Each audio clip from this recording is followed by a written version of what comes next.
What's happening, world? B Marsh Boxing, and we back at it.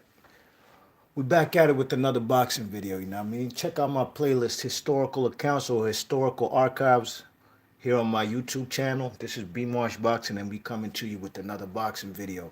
And we're gonna take you back to two participants, two combatants in the 1991 Fight of the Year. You know, we got the kid Akeem Anifowoshe, 23 and 0, zero draws, 18 KOs. Man out of Nigeria, training out of Las Vegas, versus the IBF 115-pound champion, or junior bantamweight, or super flyweight, depending on which part of the planet you are and how you call these fights, or you call these weight classes. But we have Robert Quiroga, the first world champion out of the state or the city of San Antonio, Texas. Okay, he's the IBF champion. I believe this is probably like his second or third, possibly his third title defense when he's going up against um, Akeem Anifowoshe. You know what I mean, or Kid Akeem. Okay, so Robert Quiroga is 17 and 0 with 12 KOs. All right. Now this fight right here, like I said, 1991 Fight of the Year. You know, this fight was war. These two little guys, 115 pounds. Oh my gosh. This wasn't even fair, man, to be honest, man. It wasn't even fair what we got to see in this particular fight. You know what I'm saying? This fight is not for the faint of heart, you know what I mean? Robert Quiroga versus Prince Ani Anifowoshe. You know what I'm saying? A guy out of Nigeria, like I said, based and trains out of Las Vegas. Even has Roger Mayweather in around 1991 when this fight takes place. Roger Mayweather is in the corner of Kid Anifowoshe, okay? So like I said, man, Fight of the Year, and wow, this fight right here, let's just get into it, man. It's a tough, difficult video to do because, man, rest in peace to both fallen soldiers in this particular fight. And Robert Quiroga is a small dude, as you can see. He's giving up a lot of a lot of height and reach, you know what I'm saying, compared to the man Anifowoshe, you know what I'm saying? Anifowoshe is the taller fighter, you know what I mean? But this particular fight took a toll on this man Anifowoshe. Took a toll on the man Robert Quiroga, you know what I mean? This fight went the distance. This particular fight got called a unanimous decision in favor of the man Robert Quiroga. Now, if you've watched this fight, you know damn well that Robert Quiroga didn't win this fight. If you know how to score boxing fights, you know what I mean? Tough fight for both fighters. It wasn't no robbery by any means, but I thought clearly, and so did many observers who've seen this fight. Many observers thought that the man Kid Anifowoshe won this fight, but shortly after, the ring announcer said that the decision is a unanimous decision and awarded the victory to Robert Quiroga, aka Pekin. That's his nickname. Um, the man Anifowoshe, or Kid Akeem, we'll call him Kid Akeem for now. He collapsed in the ring and he got rushed to emergency surgery to remove a blood clot from his brain. You know what I mean?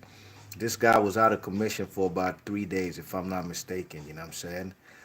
This guy was in the hospital and the guy almost died. You know what I mean? Now, when you watch the fight, me personally, I've seen more brutal fights than this, where I knew, oh my gosh, somebody's not gonna come out this fight the same ever again. You know what I mean?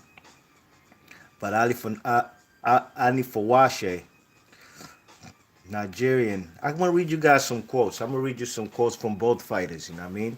Let me read you some quotes. This is Anifowoshe. This is after he's now home with his family, and he's looking at his physique, and he realizes that what he sees in front of him is not the fighter that he used to be. You know what I mean? He no longer had the muscle tone legs and that boxer physique. You know what I mean? You check it. He ain't have that anymore. So he said, "quote I cry so many times. Whenever I look at the mirror and see myself, I say, oh no." End quote. And this is after coming off that brutal, bloody fight. And really and truly, he was bleeding from the mouth. Nothing on the nose or the eyes or cuts or anything like that. But Robert Quiroga had a mean cut. I believe um, it was on his left eye. You know what I mean? The man was eating numerous right hands. You know what I mean? But Anifowoshe was a guy, you know, he was an Olympic hopeful, you know what I mean? Let's talk about who he was before he got into this fight. You know what I'm saying? He was a guy who wanted to compete for Nigeria, you know what I'm saying? Um, but he never realized his dreams of becoming an Olympian, so he went on to become a pro, you know what I mean?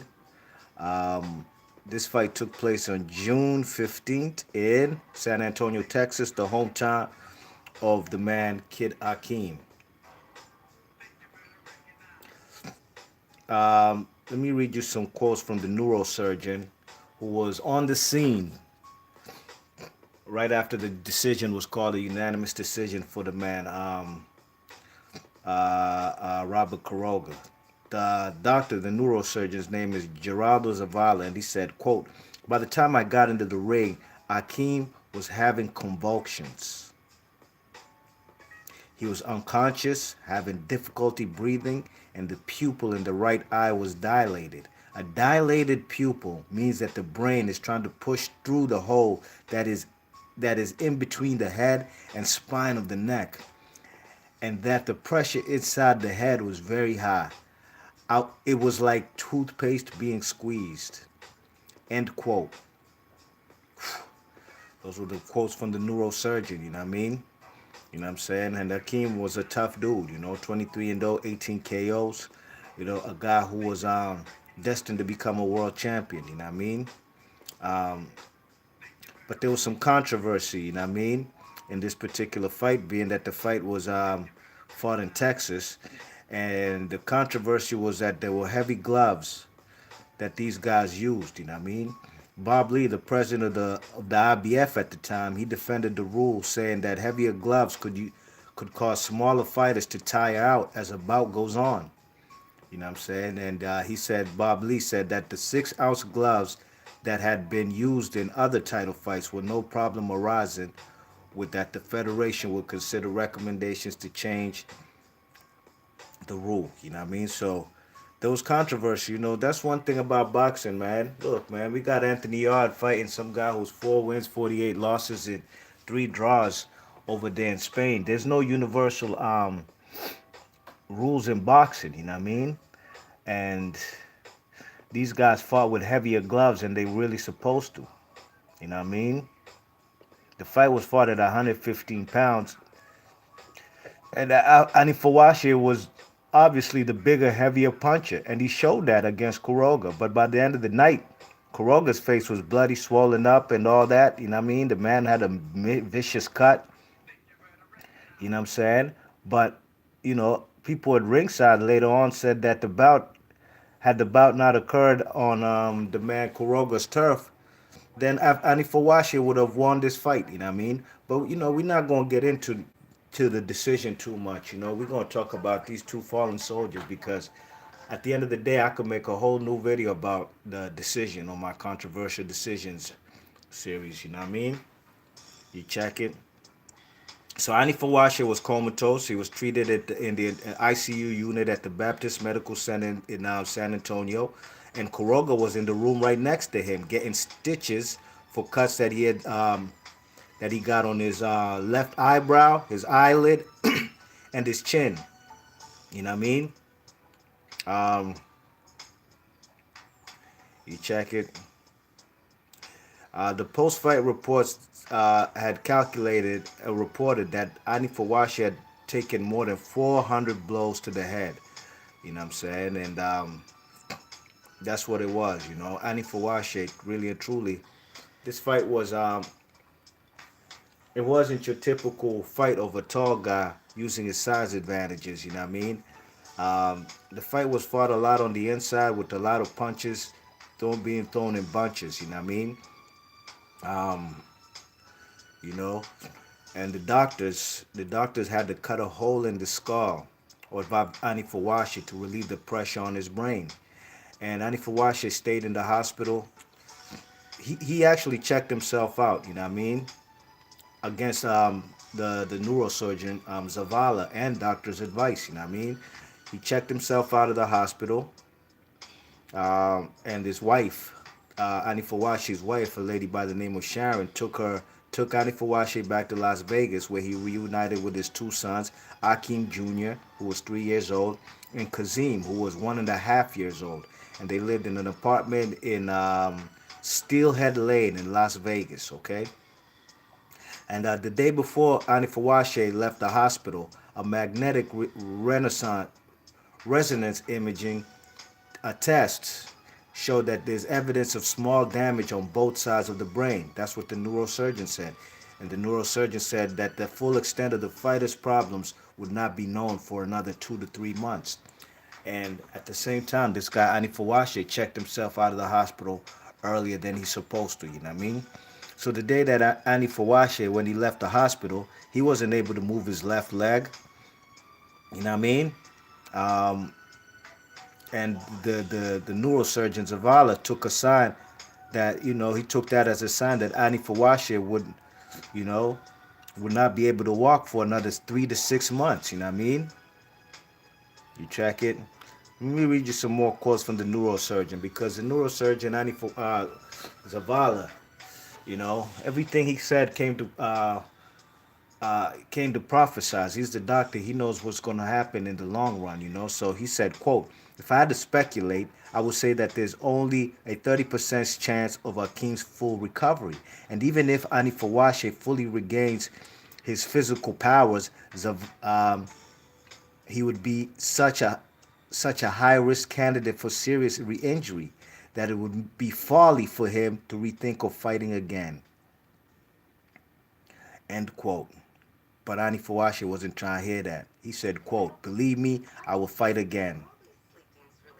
You know what I'm saying? This guy wasn't trying to hear nothing that Zavala was saying. He said, everything is on me. Um, you know, the man, Quiroga, on the other hand, like I said, he retained his title, but he was never the same after that. You know what I mean? Matter of fact, I got a series coming up, basically centered around those kind of topics, and I'm not going to reveal it as of yet. I probably got to do some more research and give you guys something good, worthwhile to listen to. You know what I mean? Um, and this is some more quotes from Anifowoshe. He said, believe me, when I'm in a coma, I know what's going on.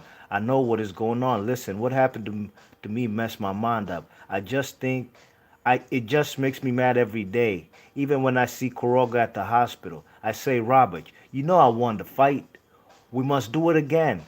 He looks at me and says, you're crazy. End quote. Like I said, these two guys were in the hospital, you know what I mean, recovering right next to each other, you know what I'm saying? I'm sure the man Quiroga probably didn't spend, he obviously didn't spend as much time in the hospital as Anifowoshe, but Anifowoshe was in a comatose, vegetated state for 3 days when they were trying to remove or cut out the blood clot from his brain. You know what I'm saying? So Anifowoshe, like I said, is a guy from Nigeria. He grew up in a Nigerian home. His father's name is Ashuru, and his father was a truck driver. His mother's name was Nimota, and she ran a bar. You know what I mean? And Anifowoshe's introduction to boxing was kind of comical, to be honest. You know what I mean? It was after his sister beat him up, and his older brother by the name of Dada took him to the gym so he could learn how to defend himself. You know what I mean? But Anifowoshe, out of there in Lagos, Nigeria, one of the most popular cities in the world. Lagos, Nigeria, got a whole lot of people. You know what I mean? So, Kid Akeem Anifowoshe, when he was 9, he was more interested in street life, and he stopped going to the gym. But by the age of 12, he said he was smoking weed and loitering at a bus stop when he became a pickpocket kid. You know what I mean? And when he was 14 years old, he snatched a purse from a woman, and that woman beat the shit out of him. You know what I'm saying?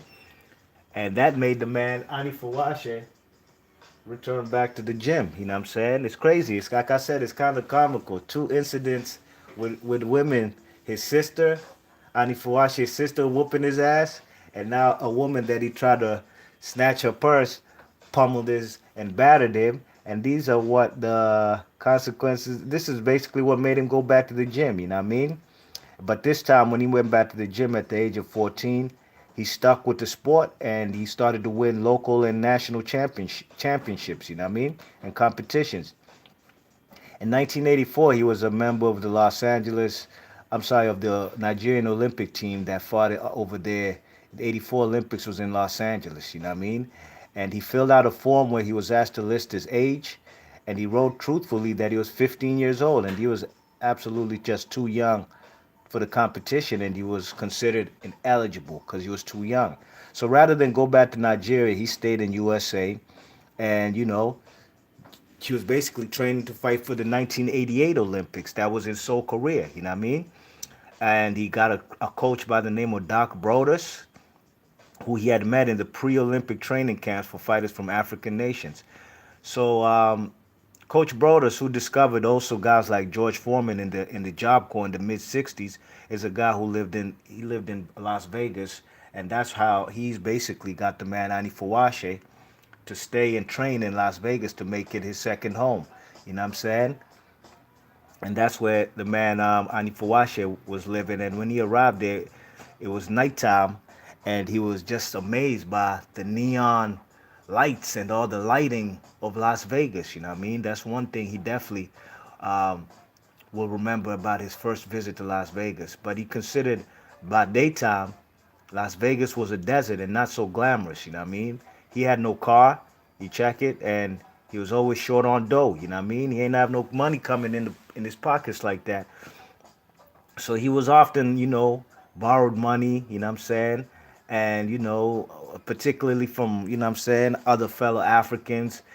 Um, and while he was living with Brodus and later on his own, he allowed people who helped him the same way when he was struggling in Las Vegas. You know what I mean? They helped him. He helped people also, particularly Africans. He helped them to stay with him. Guys who didn't have a place to stay, and they stayed with him rent free. You know what I mean? So in 1986, in May '86, he fought in the World Amateur Championship in Reno, Nevada, and he felt so victimized by the judge's decision in a quarterfinal bout against a Soviet fighter by the name of Yuri Alexandrov. And he felt he got robbed in that fight, and the man was bawling. He cried, and he was just devastated. You know what I mean? He felt he wanted to fight, but they didn't give it to him, and he said, quote, "My life, my life. I've been training every day and I haven't missed. My God," end quote. So this guy, was a pretty deep dude. You know what I mean? It um, doesn't take disappointment with a grain of salt. You know what I mean? He really takes it to heart. You know what I'm saying? Um, so after that amateur loss, he decided, you know what? Forget about this amateur stuff. I'm about to go ahead, forget about my Olympic ambitions. I'm going to become a pro. And he turned pro in January '87. You know what I mean? Um, and he fought in his earlier fights. He fought damn near every month or every other month. Getting purses of ranging from about $350 to $600. You know what I mean? You know what I'm saying? And he was still attending high school at a high school called Rancho High School in Las Vegas. I want to mention these streets, like where he lived and also the high school he went to. There might be somebody listening to this video from Las Vegas, somebody who might have went to high school with Akeem Anifowoshe. You know, like I've done videos on guys like Michael Carbajal until today. I did that video 3 years ago. I might have his family members come on the video or cousins and say, you know, just give memories about that particular fighter. You know what I mean? That's why I'm mentioning, you know, the school he went to and the street he lived on, and he was a straight A student. You know what I mean? But and he was a guy who said, you know, nobody liked school, but anything he did, he had to do it like the best. You know what I'm saying? And that's how he brought that kind of mentality into boxing. You know what I'm saying? You check it. He's a guy who loved to box and was always in the gym. He was a gym rat. Always wanted to go more rounds, according to his coach, and this form and this another trainer by the name of Miguel Diaz. You know what I mean? So in May of '88, the man Hakeem Anifowoshe, he married his girlfriend by the name of Sharon, and this was when he was making purses of about $1,000. You know what I mean? But basically, that's hardly enough to even support a family. But you know, his coach Baxter, you know what I'm saying?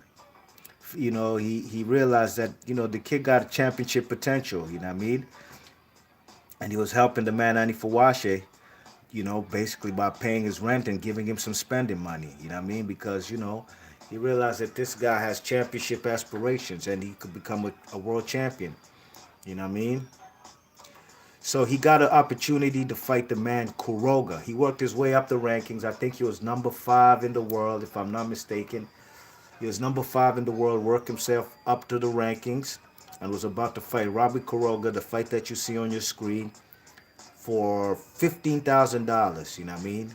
15 grand, his best payday of his career. His previous best payday was 7 grand. You know what I mean? Um, you check it. You know, and you know he was basically also promised to by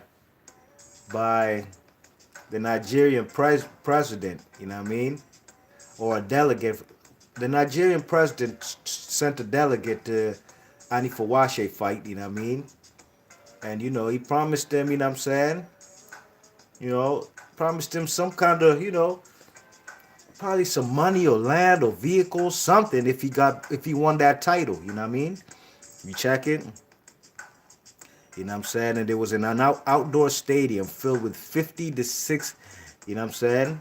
It's an outdoor. This fight was held. I think it's called the Hemisphere or something. Um, the Hemisphere. I'm not too familiar with this arena. I know about the Alamo Dome. You know what I mean? So you know there was a lot of incentive for this guy to win this fight. You know what I mean? You check it.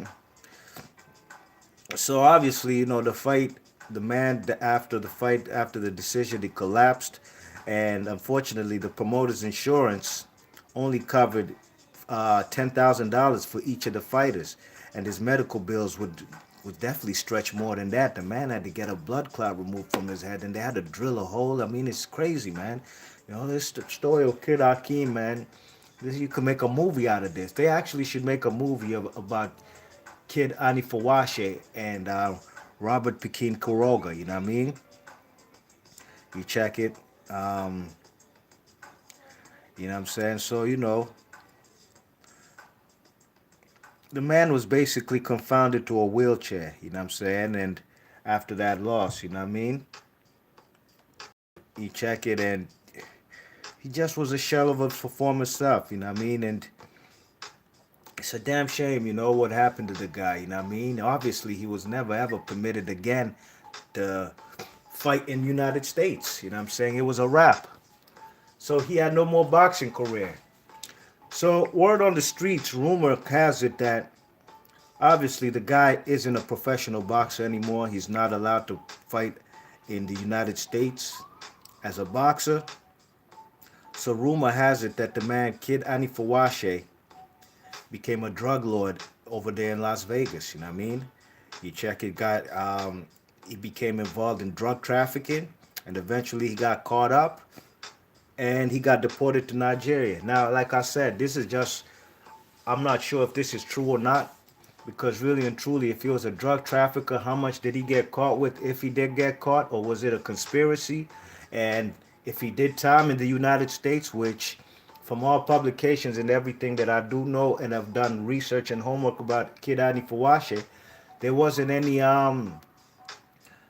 situation or any proof that the man had served time in a United States prison for him to be deported. You know what I mean? So, like I said, that's just word on the streets and word on the curb. But he did get deported back to Nigeria, and when did he get deported? I do not know, but unfortunately, rest in peace, the man did pass away in 1994. Apparently, this is also the rumor.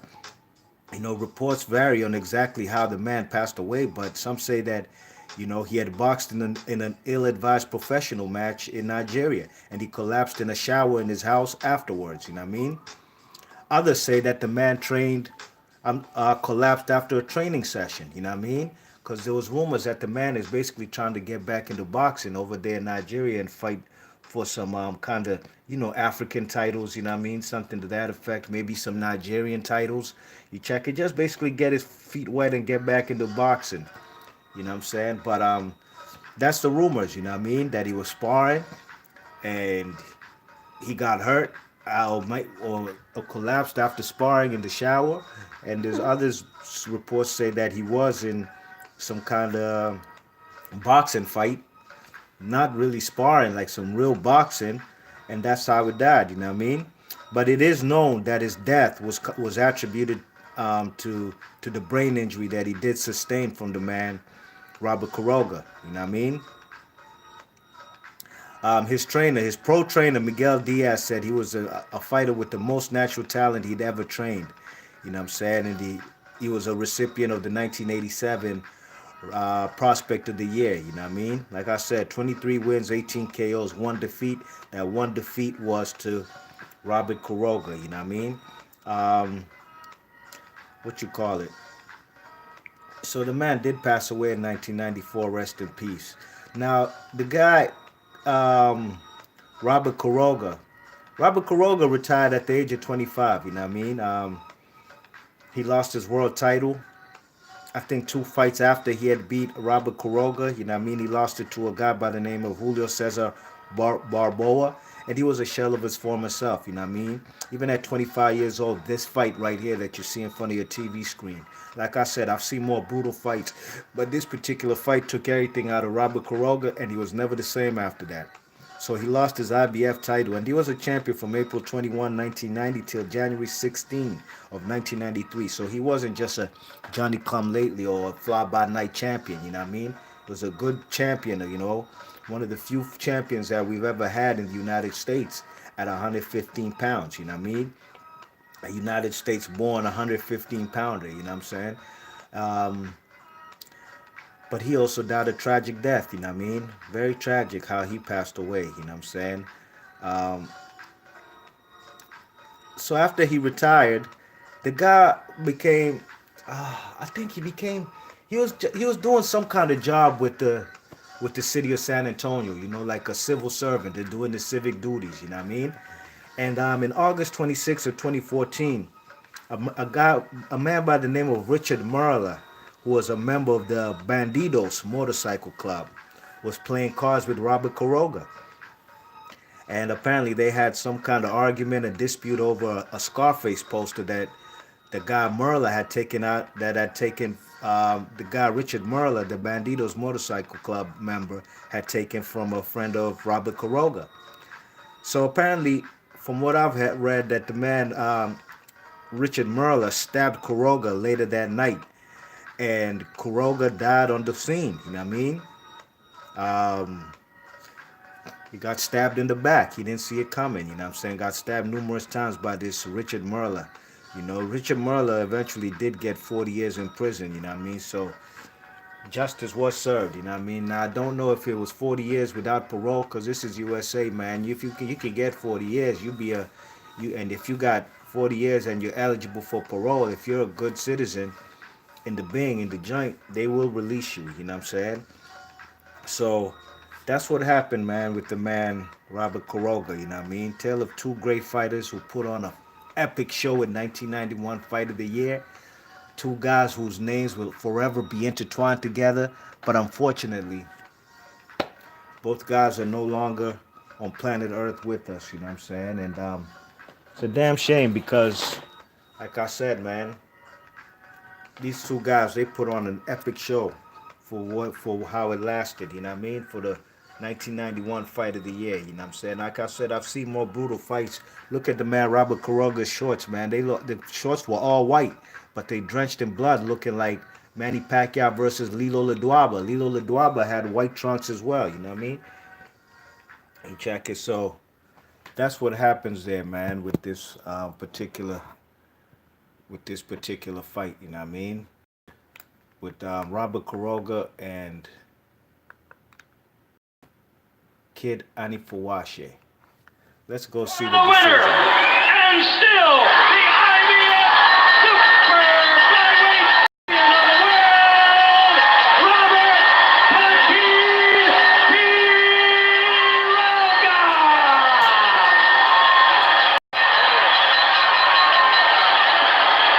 Well, there you have it, Robert. As Akeem comes flying into the ring, you may be in the worst spot. Robert Quiroga maintains his championship. We're getting shipping a lot of water up here, Sam. We're trying to get Robert Quiroga right now. Robert Quiroga.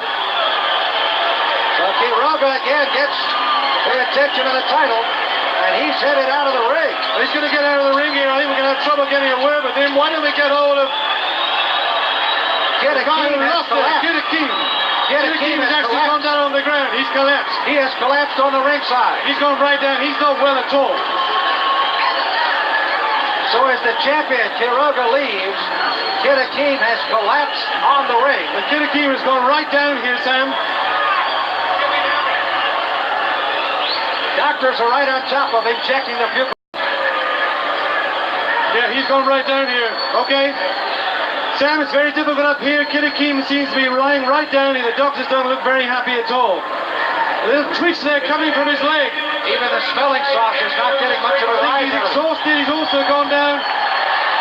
Something not right here at all. Robert Quiroga's left the ring. Kid Akeem lying prone here. Doesn't look very nice at all, Sam. 12 pounding rounds.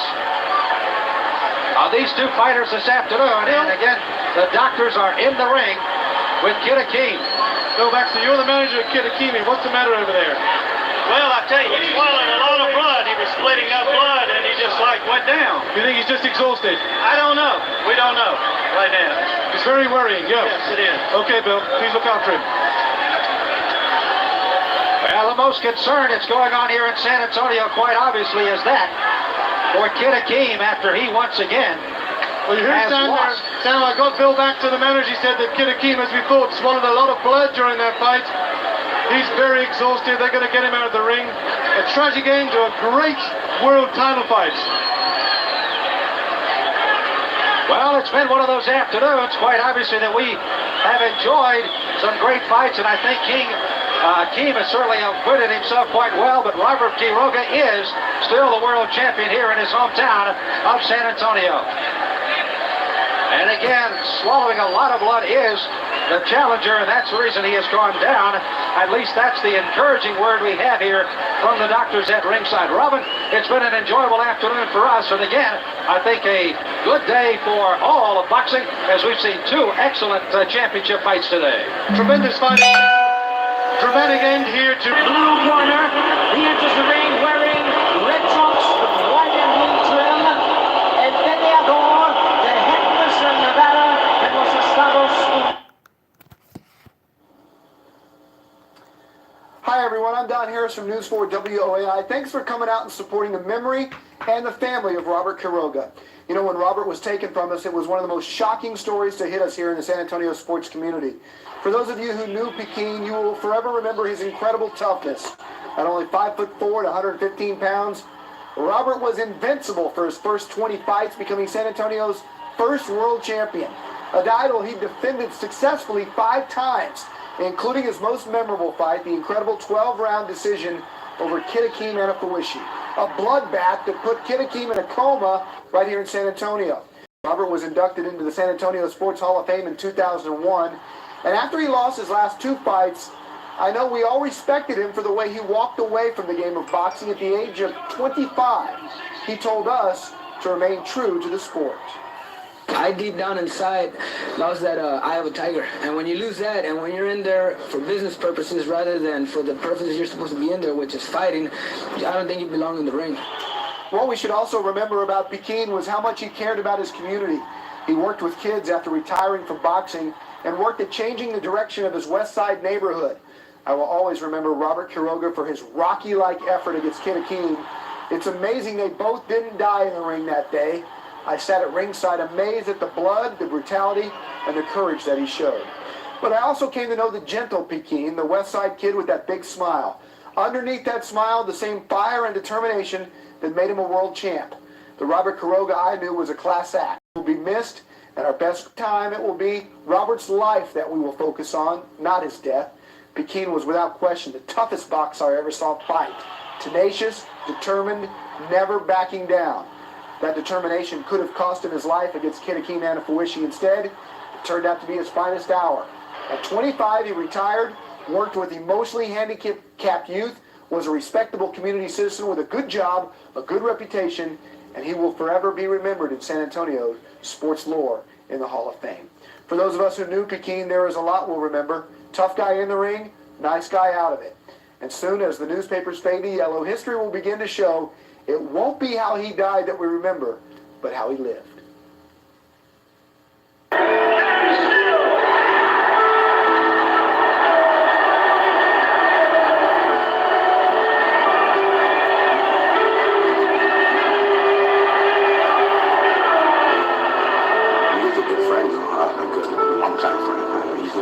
By everybody in San Antonio. Even the ones that didn't know him, they're here to pay their respects. You got a man like that, he put San Antonio on the map. Bring the first world title to San Antonio. He's a great person outside the ring, and I judge people by what they do outside the ring more than I do inside, because who you are outside the ring is who the person you really are, and Robert was a great person. He's a big part of where I want to be in my future, and I'm kind of sad that I never really got to know him. I don't know that he loved his daughters and he was always with them. Always. It's kind of hard for somebody not to like somebody like Robert, who's just a people person. The words just came to me that we had lost the best, and he was the best. He's touched the community so much. That's why you see a lot of people out here. He's just a great guy. Always just a fun guy to be around with, and it's a tragedy, and something never had to happen, and it's unfortunate, but he's gonna be missed in San Antonio.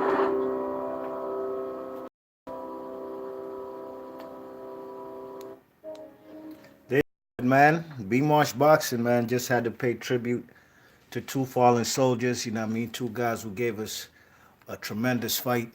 Two guys who will be remembered for that 1991 Fight of the Year. Two guys who are no longer with us, but didn't leave nothing on. They left everything they had in the ring, you know what I mean? Quiroga, like I said, retired at the age of 25. Prince Akeem never again fought a professional fight, at least here in the United States. But like I said, both guys will forever be remembered by true boxing fans, you know what I mean? Especially people who would have loved to see the potential of what Prince Akeem could have been, you know what I mean? Props to Robert Quiroga, the first champion out of the city of San Antonio, Texas.